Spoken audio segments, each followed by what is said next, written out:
السلام عليكم ورحمة الله وبركاته. مرحبا بكم معايا في الفيديو جديد. اليوم نشارك معكم عشاء البنات سهل سريع جدا في أقل من 10 دقائق، يعني نقدر نعطيهم 5 دقائق باش أنك توجديه. فقط بمكونين كيف ما كتشوفوا، 2 بيضات وخبز ديال التورتيلا، وغادي توجدي معنا عشاء ان شاء الله سريع الوليدات. كيف ما كتشوفوا عندي هنا الخبز ديال التورتيلا، انا هنا غادي نصاوب ان شاء الله 3. غنشارك معكم الاولى. كيف ما كتشوفوا يمكن لكم اللي عندكم مول دائري يمكن لكم ديروه. انا هنا ما عنديش المول دائري، درت غير هكا الورق ديال الخبز معاه الالومنيوم وشكلته على شكل دائره بهذا الشكل فوق من تحت من الطاوه ديال الفرن، وعاد باش ندخلها الفرن ان شاء الله. وكل شيء غادي تخلطيه فوق داك الخبز، يعني ما غادي تخلطي حتى شي حاجه يعني على برا، كل شيء تخلطيه في واحد البلاصه.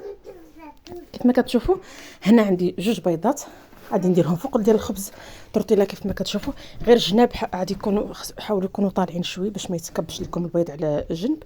كيف ما كتشوفوا عندي هنا 2 بيضات وغادي نخلطهم هكا بالفرشيط بهذا الشكل، غير نحركهم وغادي نضيف عليهم هنايا تقريبا 4 كأس ديال القشده الطريه اللي عندكم توفر.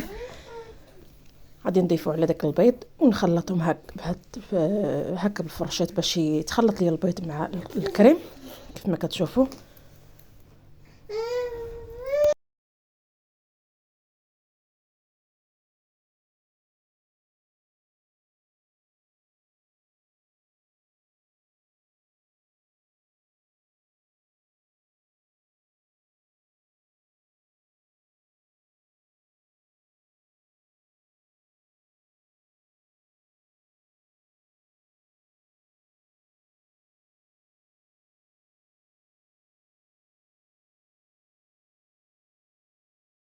بعد ما خلطته مزيان بهذا الشكل، حاولوا تسرحوه بهذاك على شكل على الخبزه كامل.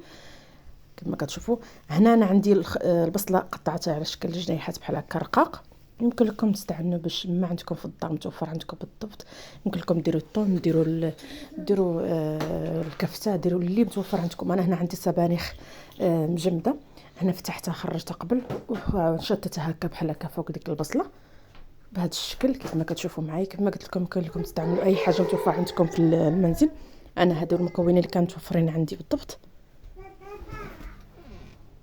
كيف ما كتشوفوا هنا انا الفران هنا شاعله عليه من قبل باش يسخن لي مزيان.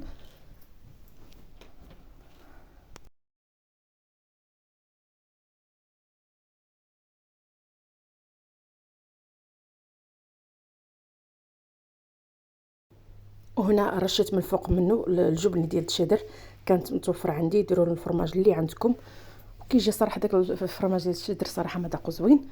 انا غطيتها كامل بالفرماج وغادي ندخلها الفرن وطيب وتشوفوا الشكل ديالها ان شاء الله وسط الفران.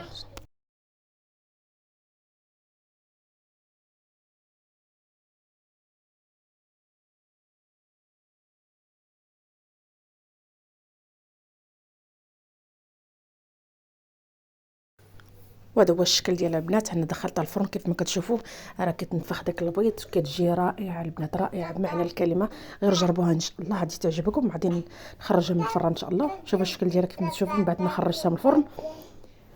هنا ديك الصفوريه ديال الفرماج كيف ما كتعرفوا. غنقطعها معكم باش تشوفوا الشكل ديالها من الداخل وحتى من التحت ديال الخبز. ما كيتحمرش بزاف نهائيا البنات. غنشوفوا الشكل ديالها من بعد ما نقطعها لكم هكا بالقطاعه. شوفوا الشكل ديالها من الداخل كيفاش كتجي رائعه البنات صراحه والله العظيم. كتجي خفيفه وزوينه ووجبه متكامله زعما للعشاء.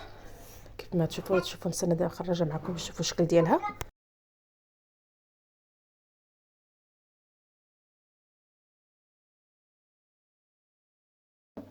شتي كيف ما كتشوفوا الشكل ديالها، كيف ما كتلاحظوا راه كيجي طايب البيض. وكيف ما قلت لكم يمكن لكم تضيفوا الحشوه اللي عندكم اللي متوفر عندكم في طبيعه الحال اللي كيبغيو وليداتكم. كيف ما كتلاحظوا كيف من تحت منها كيفاش كتجي البنات، كتجي رطبه وديك الخبز. وهذا هو الشكل النهائي ديالها كيف ما كتلاحظوا معايا. كنتمنى ان شاء الله يكون عجبكم. من هنا هذه الثانيه كما قلت لكم انا غادي نصاوب 3. كنتمنى ان شاء الله يكون الفيديو عجبكم. ما تنساونيش لايك الفيديو اللي عجبكم بطبيعه الحال، وشي تعليق زوين من عندكم، واشتراك في القناه وتفعيل زر الجرس باش يوصلكم كل جديد ديال ان شاء الله. كنقول لكم الى اللقاء ودمتم في رعايه الله.